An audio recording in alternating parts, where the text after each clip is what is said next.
วัดพระธาตุดอยสุเทพเป็นต้นและขออำนวยพรแด่ท่านผู้ฟังท่านผู้ชมสาธุชนพุทธบริษัททั้งหลายวันนี้รายการพระไตรปิฎกลอยฟ้าก็ลอยมาจากประเทศไอร์แลนด์เหมือนเดิมเข้าสู่สถานีวิทยุพระพุทธศาสนาแห่งชาติและจริยธรรมวัดพระธาตุดอยสุเทพอันมีพ่อครูวันลบนามวงกลมเป็นผู้อำนวยการอาจารย์พระมหาประสิทธิ์ประสาธิโกเป็นหัวหน้าสถานีและอาตมาภาพพระครูปริยัติยานุศาสตร์เป็นผู้บรรยายขออภัยผ่านไปหนึ่งท่าน มันเลื่อนไปแล้วนะแล้วก็ตามมาด้วยผู้มีกิเลสผู้มีกิเลสว่าสาธุสาธุนะแล้วก็พระมหาเฉลิมเกียรติถวายความเคารพครับ นอนดึกเหมือนกันนี่นอนดึกเหมือนกันตอนนี้กำลังตีหนึ่งที่วัดพุทธมหาธาตุมิเชสทาวน์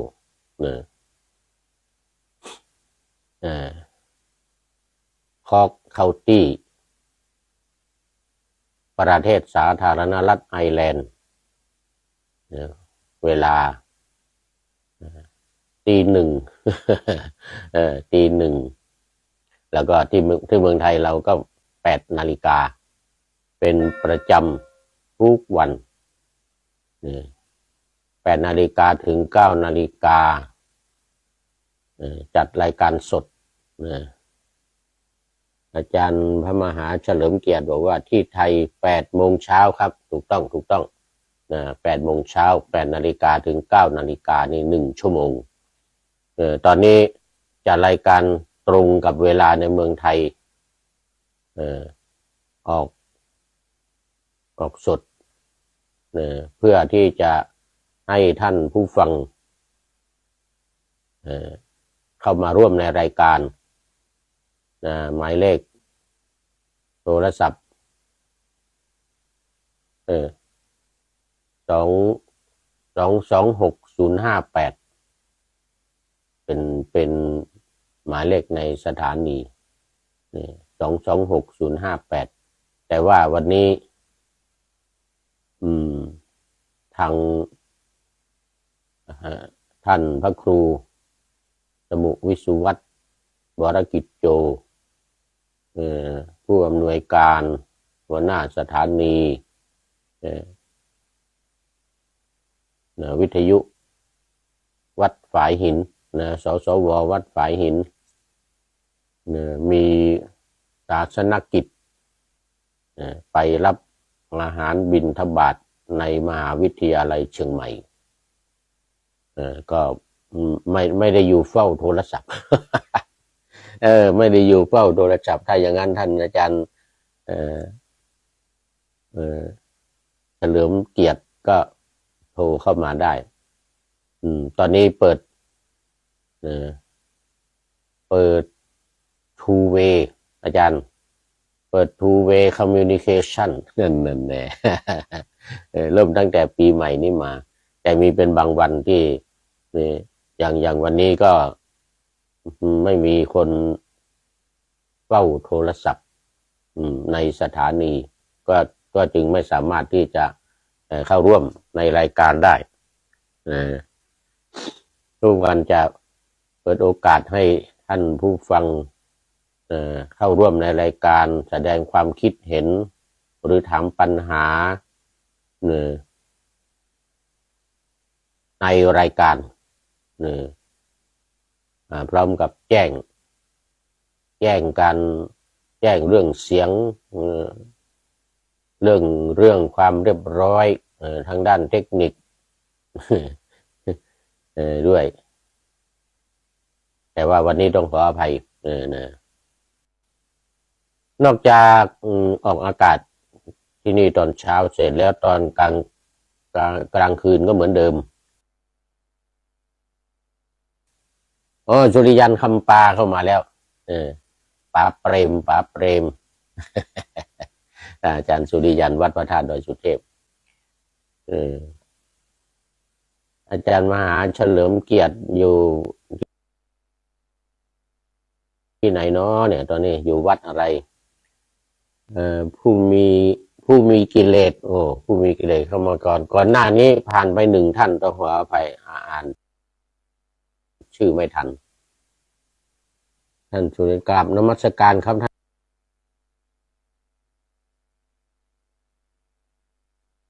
่านอาจารย์เออท่านสุริยัน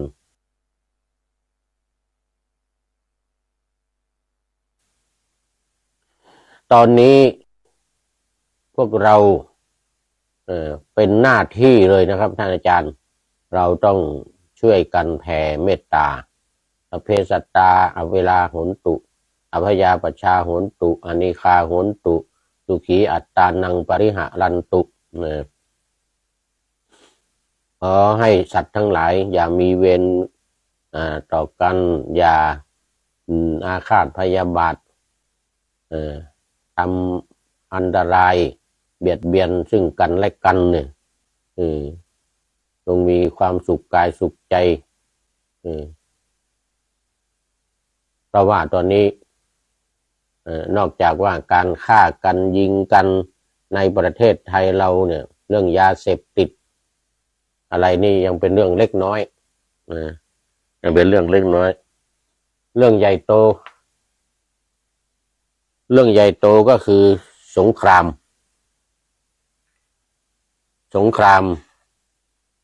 ระหว่างอิสราเอลกับฮามาสกับกลุ่มฮามาสของพี่น้องชาวปาเลสไตน์ที่สู้รบกันมาถ้าจะว่านานก็นานละหลายพันปี2,000 กว่าปีมาแล้วแต่ว่าตอนนี้กำลังรบกันหนักตั้งแต่วันที่7 ตุลาคมปีที่แล้วเป็นต้นมาตอนนี้ก็ยังไม่หยุดอาจารย์สุริยันบอกว่าเห็นข่าวที่พระลงโทษสามเณรขณะทำวัดพระอาจารย์มีความคิดเห็นอย่างไรครับ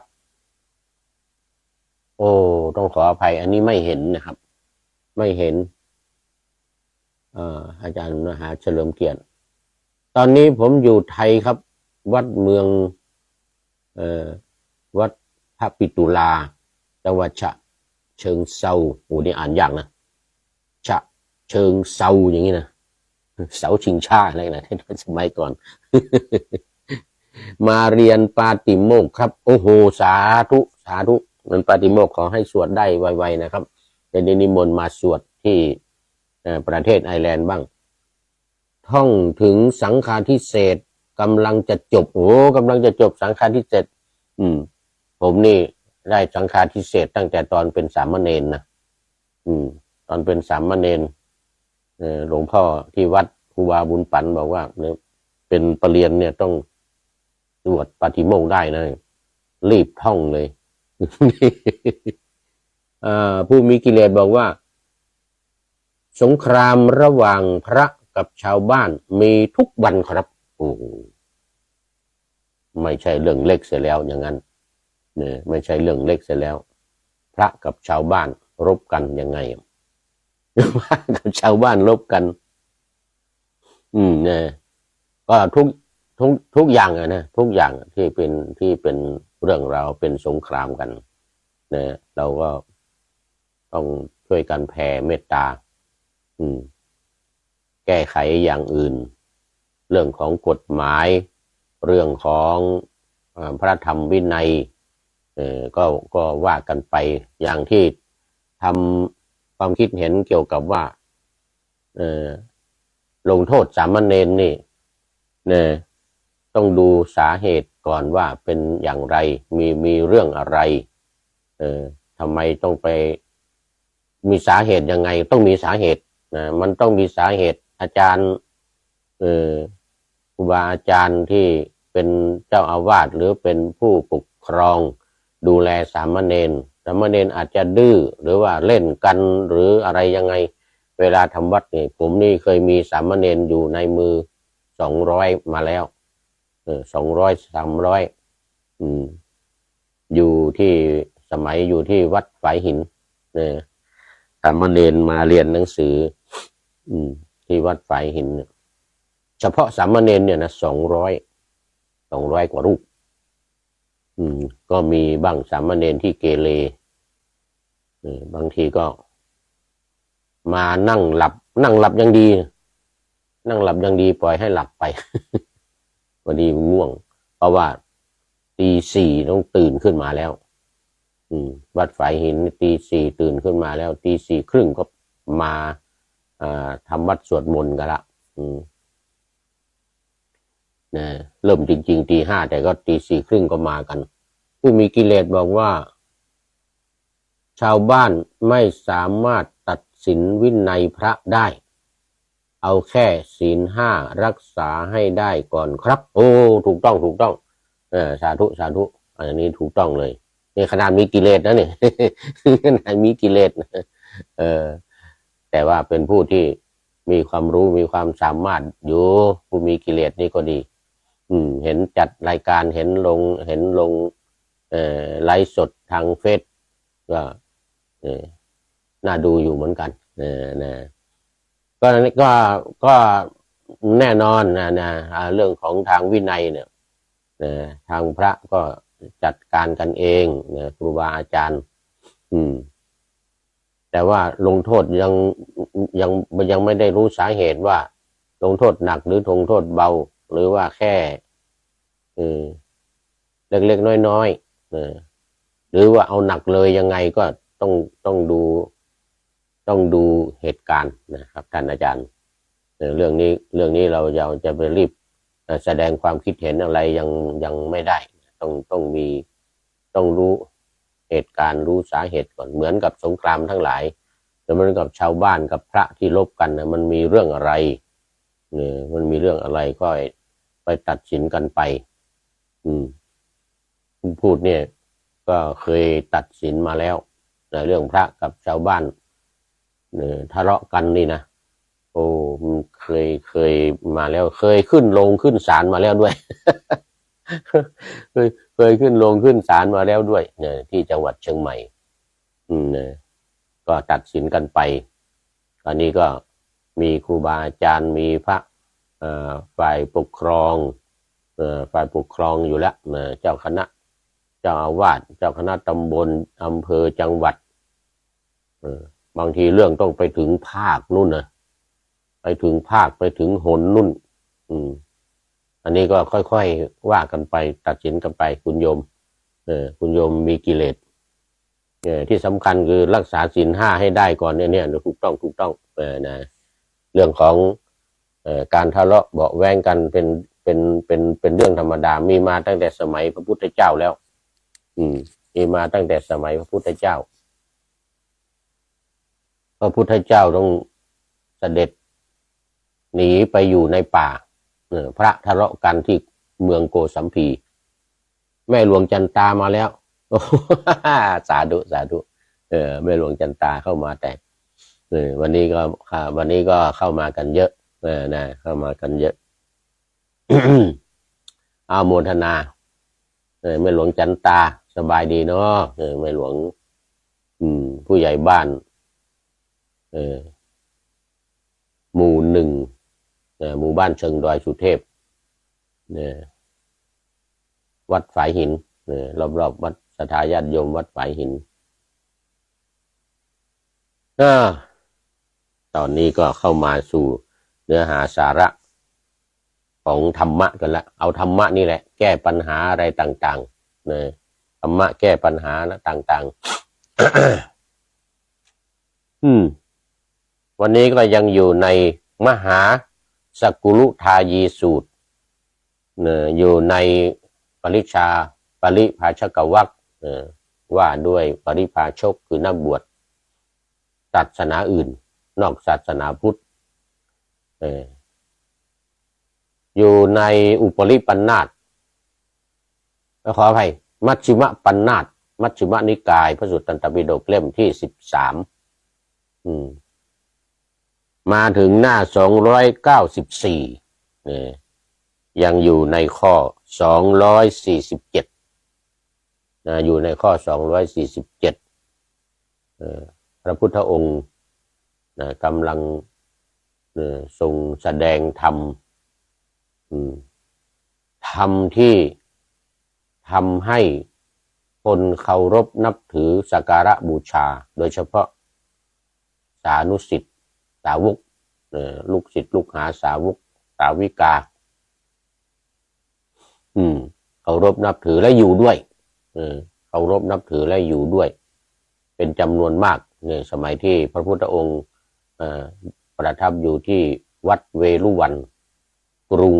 ราชคฤห์อาจารย์เฉลิมเกียรติกรุงราชคฤห์เช้าวันหนึ่งพระพุทธองค์ก็เสด็จไปเยี่ยมก่อนบิณฑบาตมันยังเช้าตรู่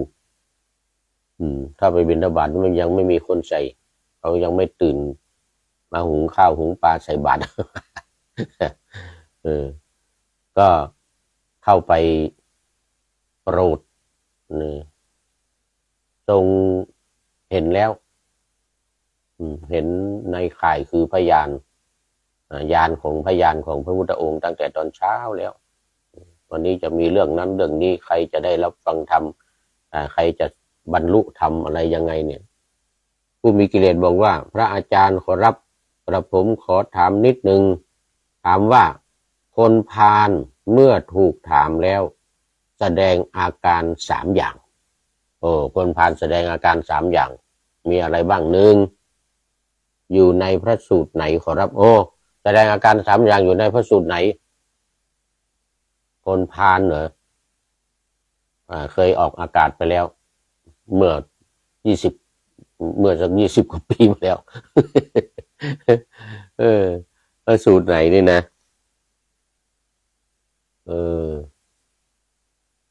รู้สึกว่าเป็นเล่มที่12เล่มที่12พอจำได้มันเป็นถ้ามงคล38นั้นไม่ใช่นะมงคล38มงคลละสูตรมงคลละสูตรถูกต้องอยู่มามงคลละสูตร38อยู่ในรู้สึกว่าจะเป็นวัตถปิฎกเล่มที่12แต่ว่าสูตรนั่นก็คือมงคลละสูตร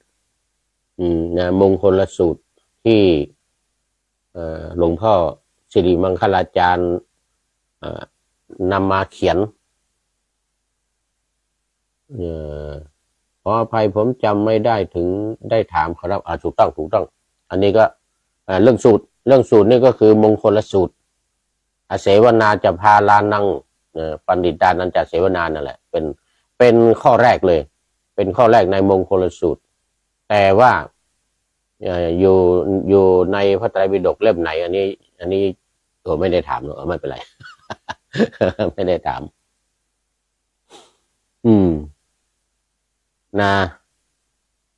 มงคลสูตรโยมผู้มีกิเลสมีตุ๊กตาอยู่ในโปรไฟล์น่ารักเดี๋ยวเมื่อกี้ถึงไหนพูดถึงว่าเสด็จไปโปรดปริพาชกชื่อมหาสุกุลุทายีมหาสุกุลุทายีอยู่ในอารามเป็นที่ให้เหยื่อแก่นกยูงนกยูงเป็นพันนกยูงเป็นพันหมื่นอยู่ในอารามนี่นะแต่ของเวรุวันนั่นเป็นอารามที่ให้เหยื่อแก่กระแตลอกกระแต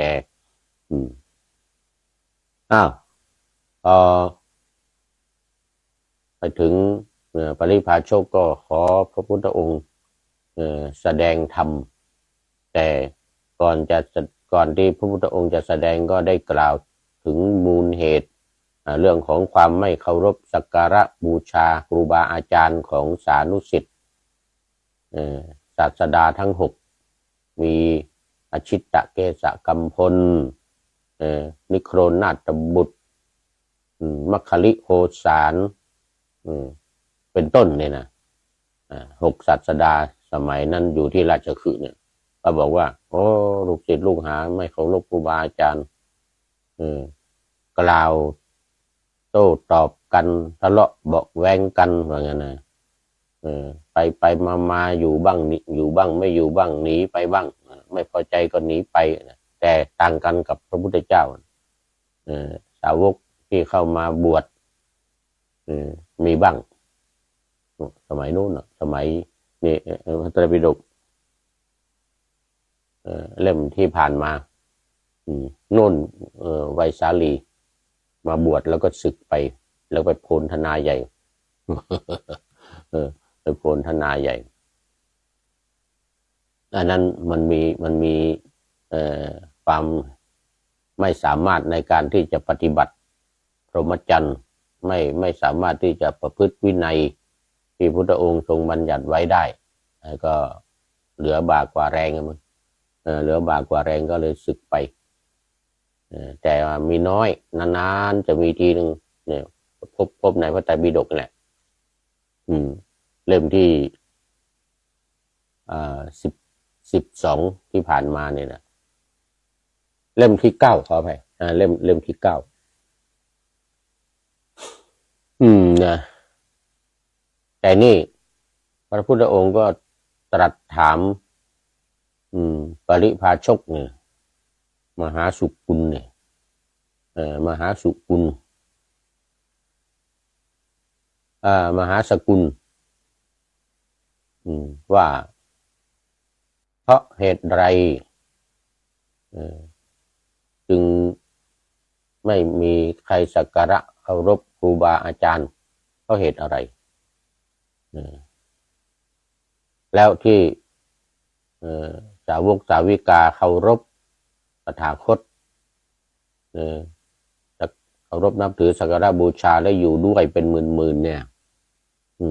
ยังมีคนเคารพสักการะทั่วไปเพราะเหตุใดท่าน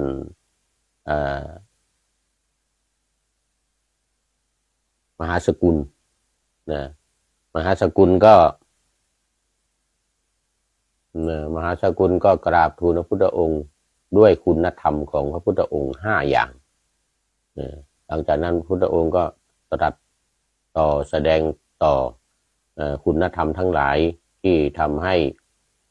สาวกสักการะบูชาเนี่ยอีกหลายหมวดหลายเรื่องต่อมา 2-3 วันที่ผ่านมานี้ก็นำมาเสนอวันนี้ก็ต่ออีก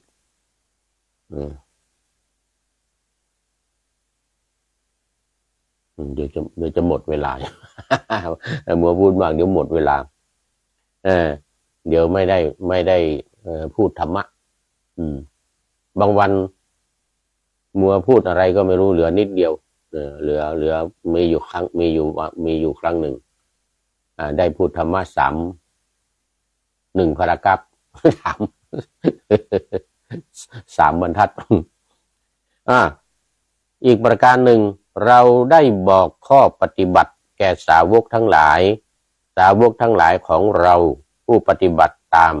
เจริญอริยมรรคมีองค์8เจริญอริยมรรค8ก็เป็นที่รู้กันดีคือมรรค8สัมมาทิฏฐิสัมมาสังกัปปะสัมมาวาจาสัมมากัมมันตะสัมมาวาจาสัมมาอาชีวะ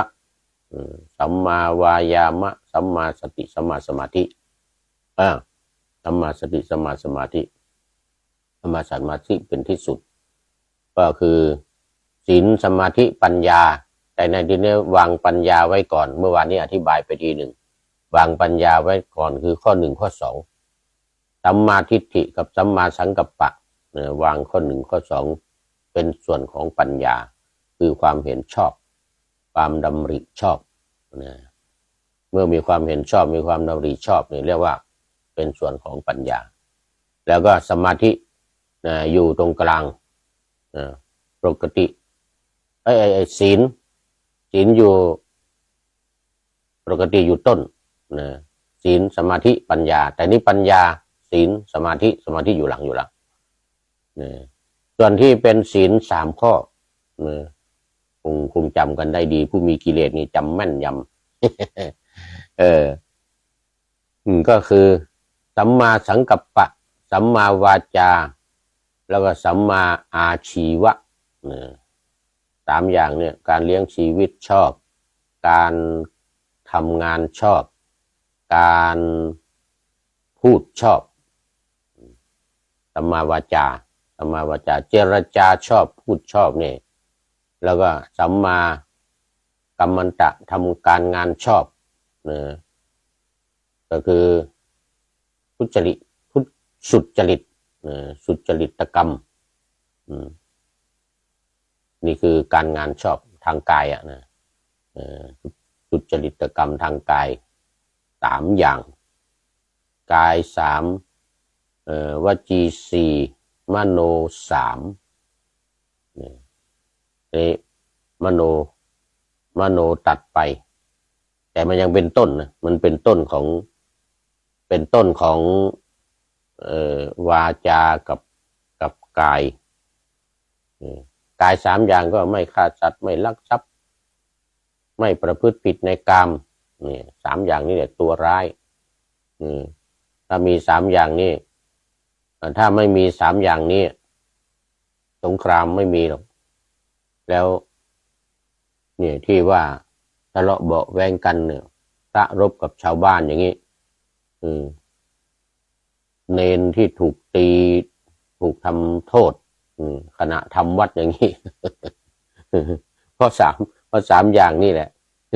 เรื่องมันเนี่ยวาจา4 อย่างก็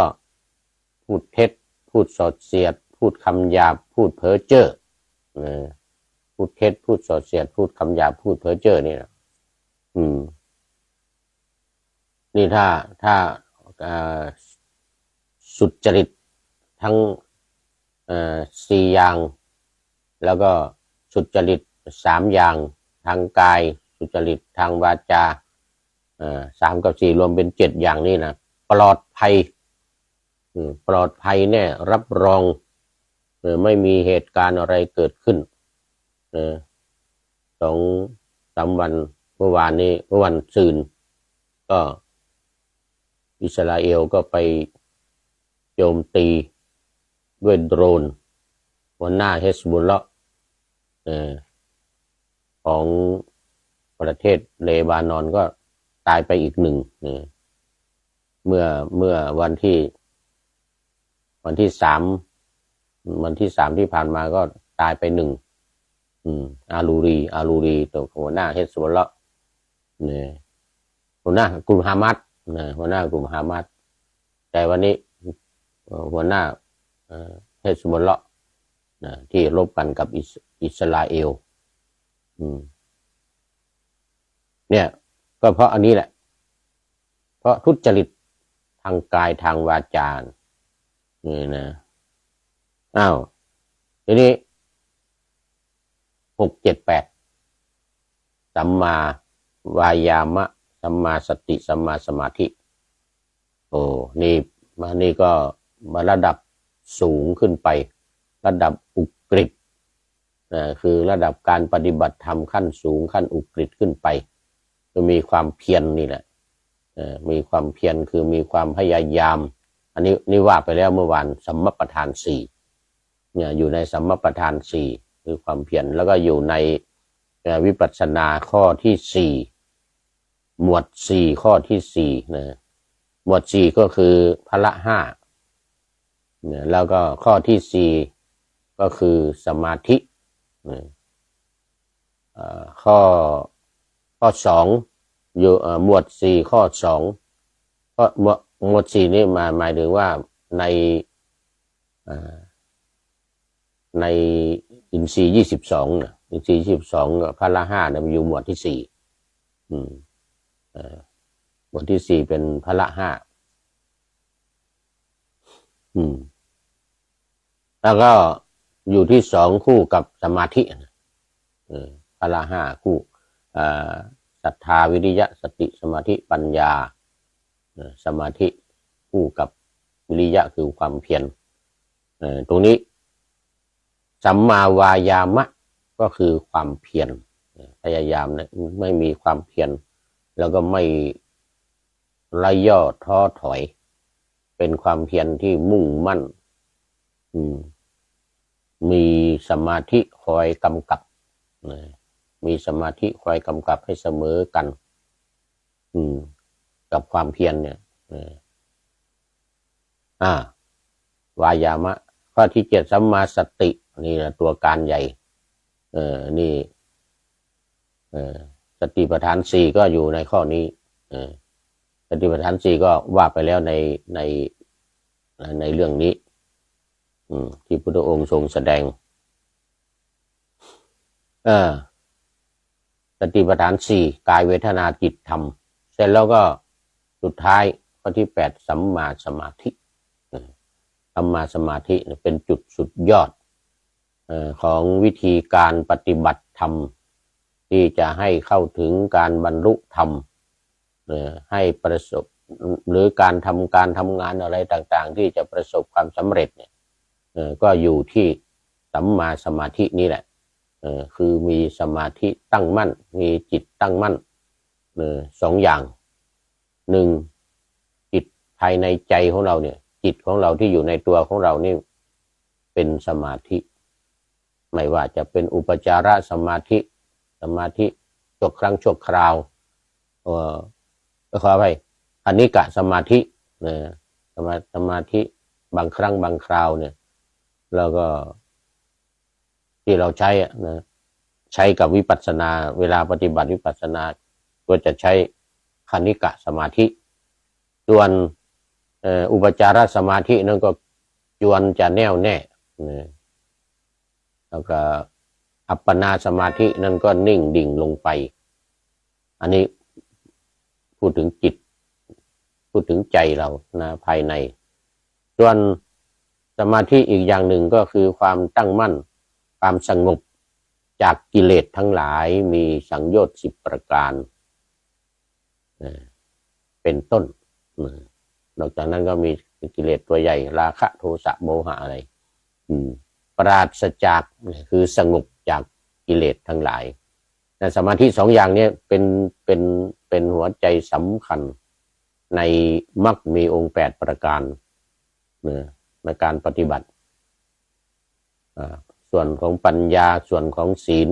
ก็มีความสำคัญในเบื้องต้นส่วนในเบื้องปลายเนี่ยสมาธิอยู่เบื้องปลายเป็นจุดสุดยอดที่จะบรรลุธรรมหรือไม่การทำงาน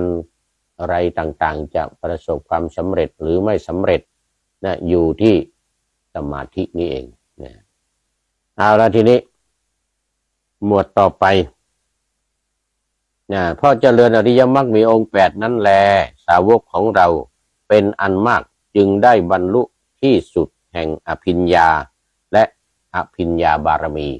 พระองค์ตรัสกับอุทายีมหาสกุล อุทายีมหาสกุล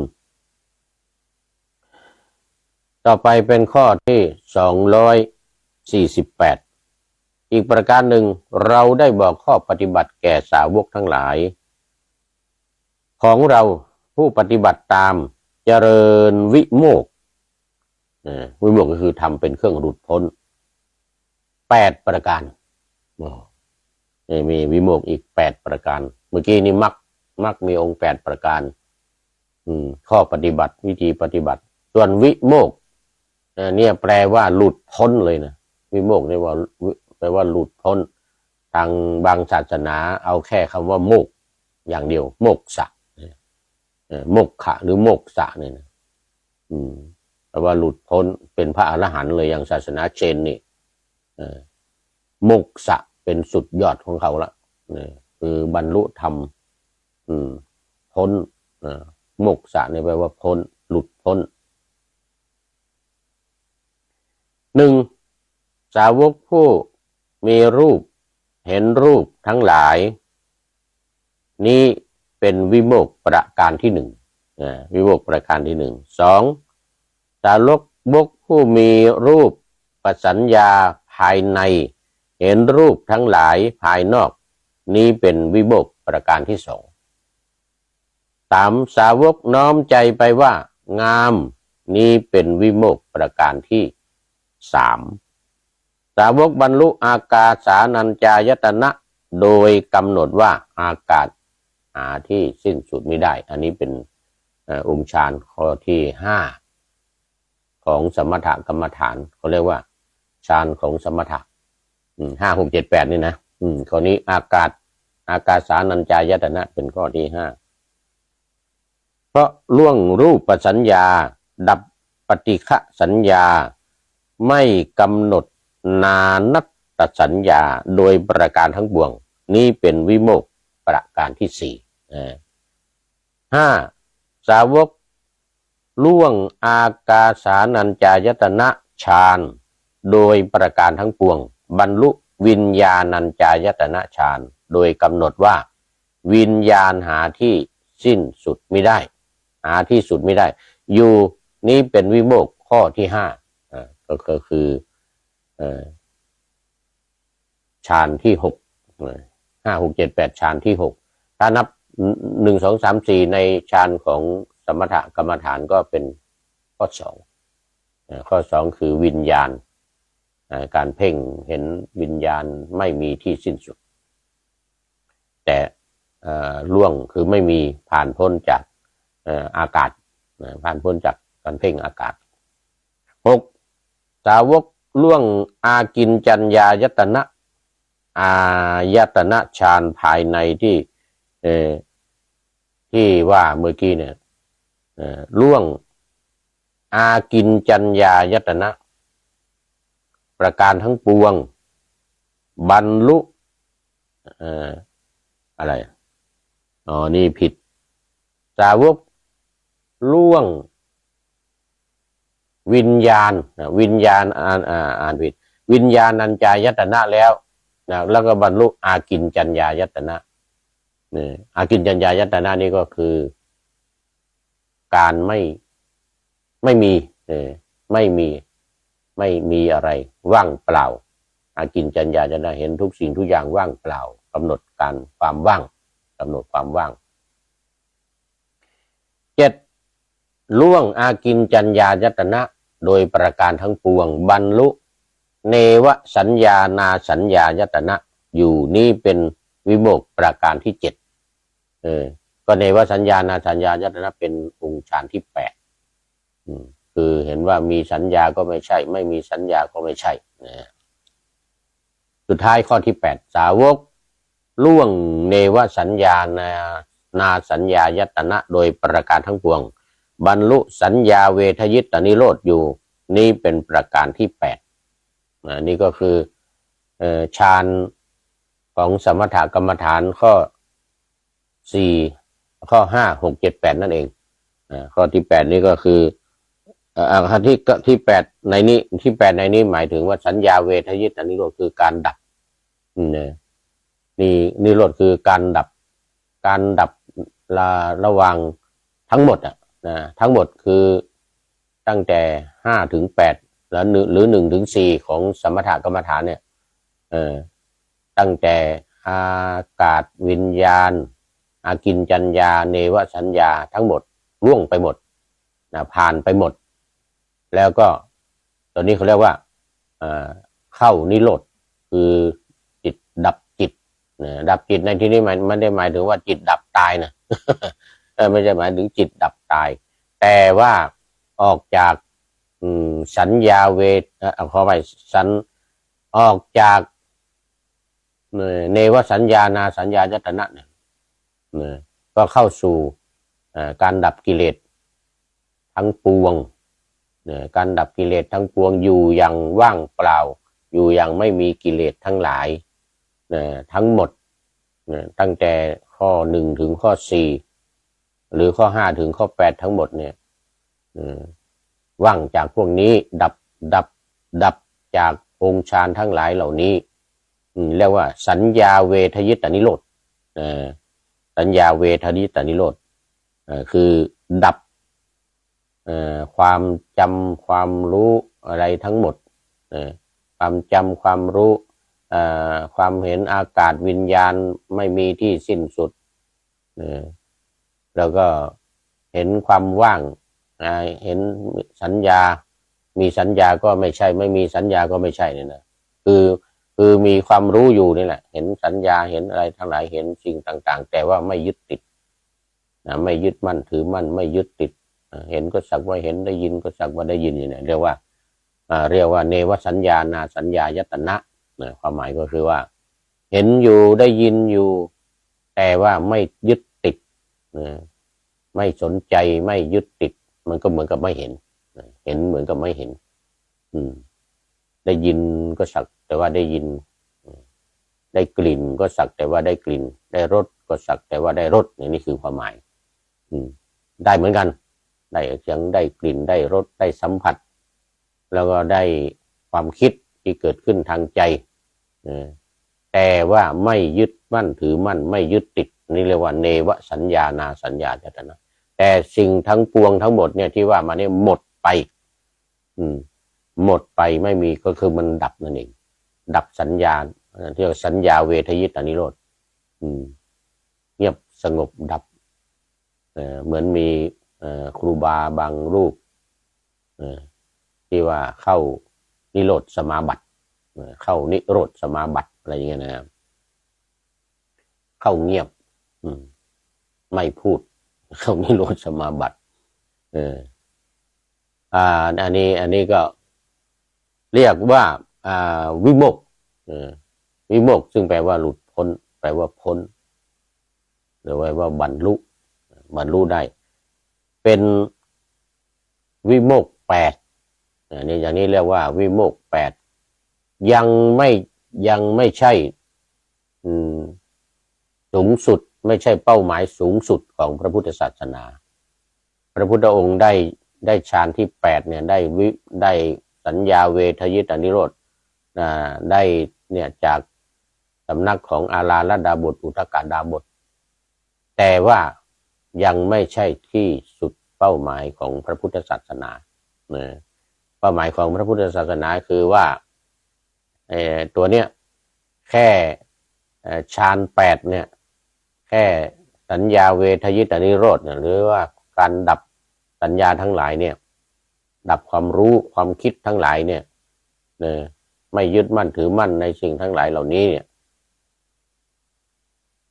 เหมือนกับ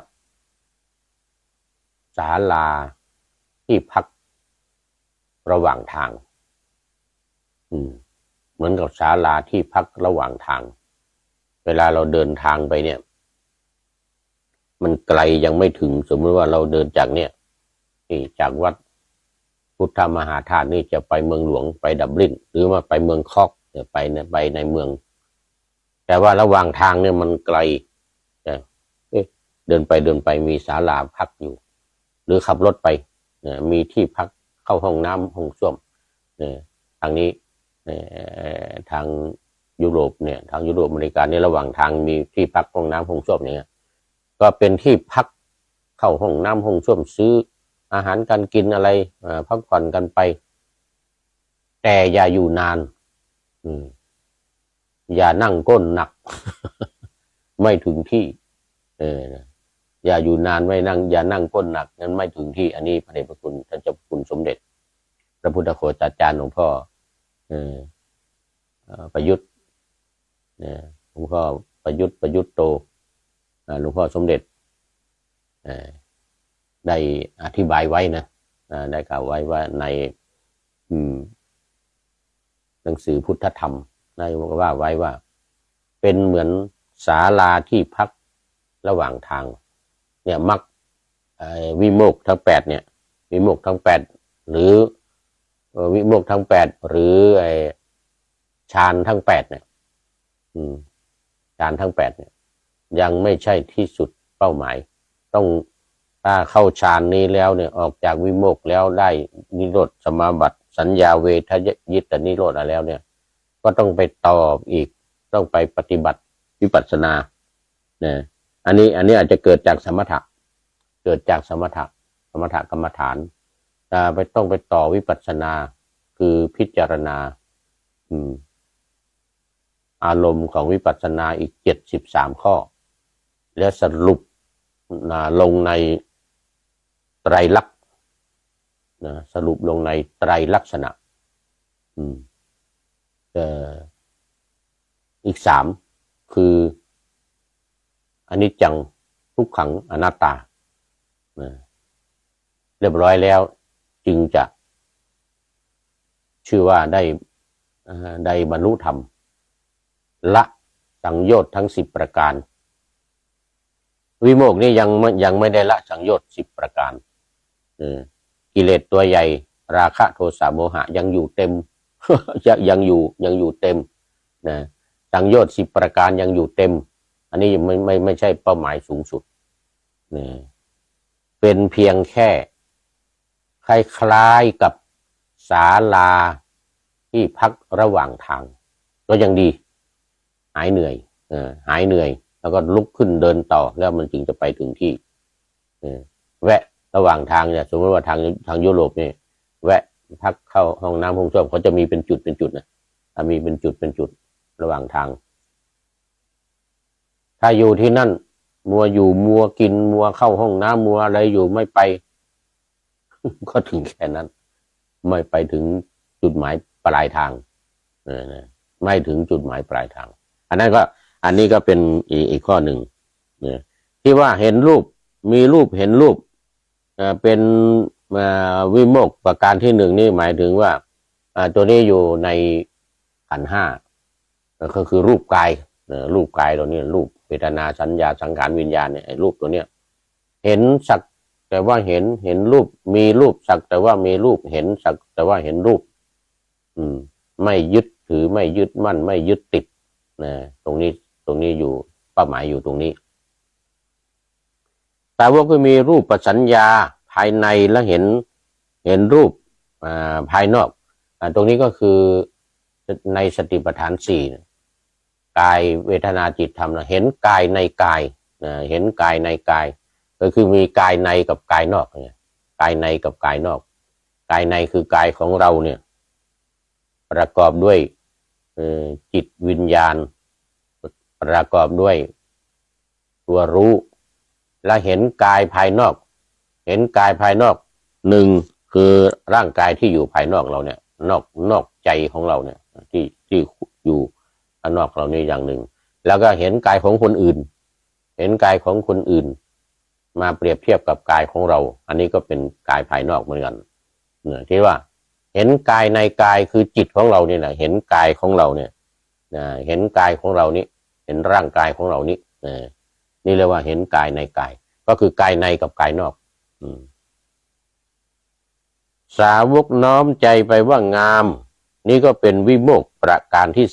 3ที่ว่าน้อมใจไปว่างามเนี่ยนะไม่ได้หมายถึงไปยึดว่าโอ้นี่สวยงามดีนะเราจะต้องอยากได้มาอย่างนั้นอย่างนี้ไม่ใช่นะหมายถึงว่าเป็นของ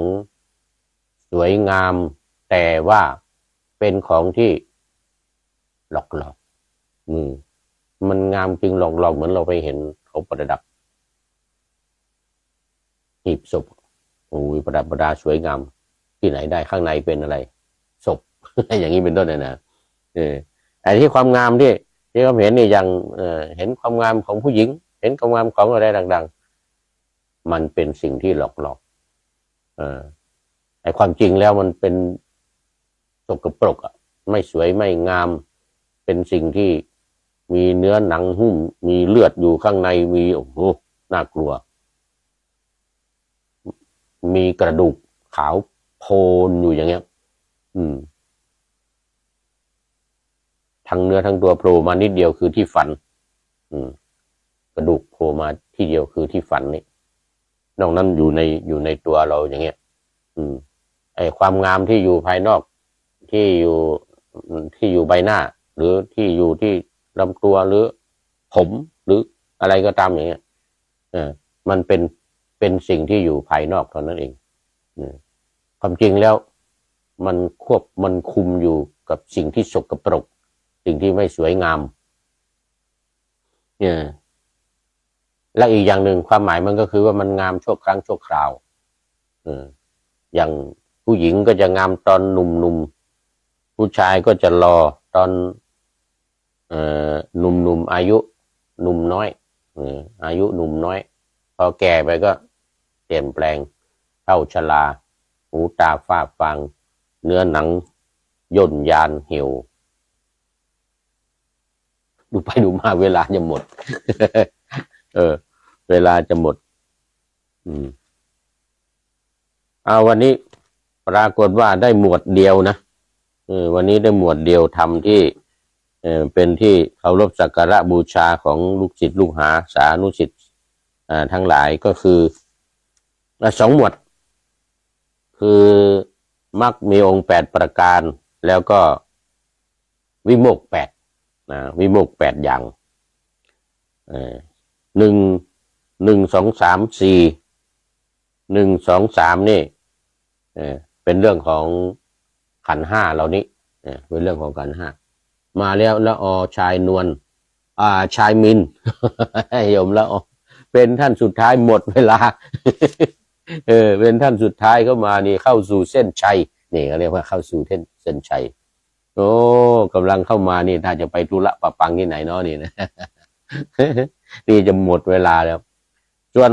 ก็4 5 6 7 8นั่นก็คือฌานที่5 6 7 8แล้วก็สัญญาเวทยิตนิโรธดังที่กล่าวมาเป็นข้อสุดท้ายข้อที่8เราเอาไว้แค่นี้ก่อนตอนนี้จะได้มาสรุป